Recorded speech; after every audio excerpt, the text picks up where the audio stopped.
Coronavirus changes everything. Coronavirus, and the battle to contain it, continues to dominate, well, everything. To that end, this weekly look at the big stories in the 2020 race is really a look at coronavirus and how the likes of President Donald Trump, Joe Biden and other elected officials are handling it. Rather than the typical 5 storylines to watch, I've narrowed it to 3 and sought to provide a bit more context and analysis for each. 3. The rise of the governors. Prior to Trump and Barack Obama, the ranks of governors was where the country tended to look for their next national leaders. The coronavirus pandemic may, in an odd way, mark a return to that way of picking presidents. Governors are absolutely on the front lines of this crisis, making decisions about social distancing and quarantine policies, attempting to acquire needed masks and other gear for frontline healthcare workers, and being the public face of the crisis for their constituents.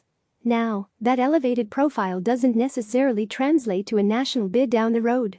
Govs. Andrew Cuomo, D. New York, and Mike DeWine, R. Ohio, have been 2 of the most capable leaders in this crisis, and it's not clear either one would or could run for president. But for people like Michigan's Gretchen Whitmer, California's Gavin Newsom, Illinois Governor J.B. Pritzker, Maryland Governor Larry Hogan and Washington Governor Jay Inslee, this moment could be a catalyst for future, higher office. The opposite is also true, of course. Fail to step up in a moment as big as this one, and you may see your star shine so bright again. Case in point.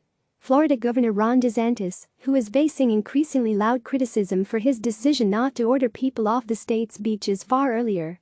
Coronavirus is killing us in Florida, Governor DeSantis. Act like you give a damn, read the headline of a piece posted Sunday by the Miami Herald editorial board. Watch what governors do and don't do over this week and next. It could be the defining moment of their political lives. 2. Biden looks for a way in. The coronavirus smashed into America just as former Vice President Joe Biden was beginning to dominate the Democratic race and sew up the nomination. After his 3-state sweep last Tuesday, Biden is the de facto nominee, but is struggling to find a way into the daily coronavirus conversation. He's not currently in office, after all, and has very little power to effect change in how the government, whether federal or state, are reacting to all of this.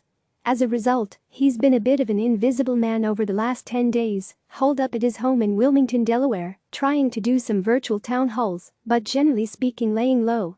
That all could change as soon as Monday.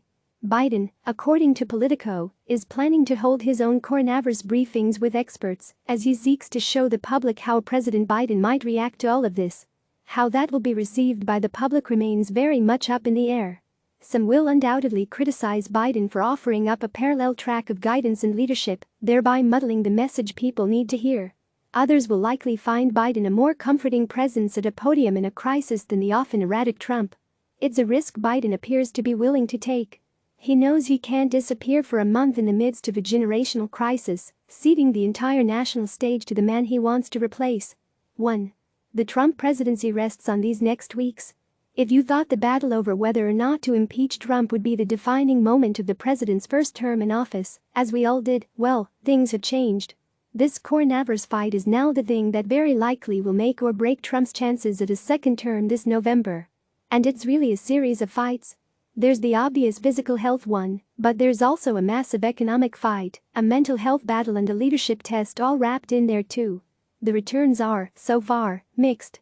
In an ABC Ipsos poll released last Friday, 55% said that they approved of how Trump was dealing with the crisis, as compared to 43% who disapproved. But an NPR poll showed that 6 in 10 Americans don't trust what they are hearing on the coronavirus pandemic from Trump. Trump, in daily press briefings, has struggled to stick to facts about potential medicines to deal with the virus, about the timeline of a vaccine, about how to deal with the mask shortage in the country, about the very slow start to testing for the virus in the country. He's also reverted back to his attack the media approach. None of that may matter, of course, if his administration is able to effectively deal with the virus, limiting cases and deaths, by protecting healthcare workers and ensuring that hospitals are not overrun. And by keeping the economy solvent, which depends heavily on an expected economic stimulus deal coming out of Congress as soon as tomorrow. On all of this, Trump will be judged come November. Click subscribe to receive the latest news.